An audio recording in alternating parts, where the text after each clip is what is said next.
Another clear day across Colorado, but with some upper level disturbance mixing down closer to the surface. We have some gustier winds. That's going to be mainly closer to the eastern plains. So where we're seeing the strongest wind gusts as of right now, closer to those mountain peaks, Salida gusting to about 23 miles an hour, and even the southern I-25 corridor, we're gusting between 10 and 20 miles an hour, and very similar conditions out towards those eastern counties. So over the next few hours, we'll continue to see our wind speeds fluctuate and our wind gusts as well. Again, the strongest wind gusts that we will likely see are going to be closer to the Colorado-Kansas border. I-25, once we get into the overnight hours, will continue to calm and will be between 5 and 15 miles an hour at the strongest going into the overnight hours. So live look at downtown Colorado Springs. A little bit of a chilly evening for us, but for November, that's not out of the normal. So 43 degrees for us here, and an easterly breeze, only 10 miles an hour.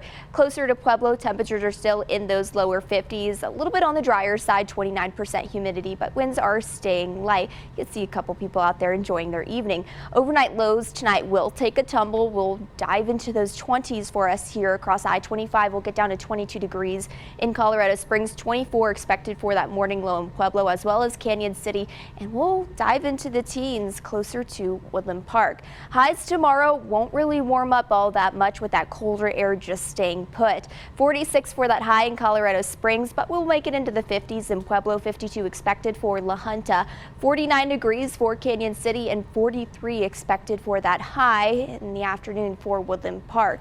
So as we go over the next few days, we'll have an upper ridge that will begin to build, bringing us more heat. So this is very much out of the normal for this time of year and for November. Pueblo seeing very much the same, eventually getting into the 70s by the time we get into Tuesday. So why are we so warm for November? Well, we aren't really tracking any major storm systems that's going to be bringing in this colder air for us.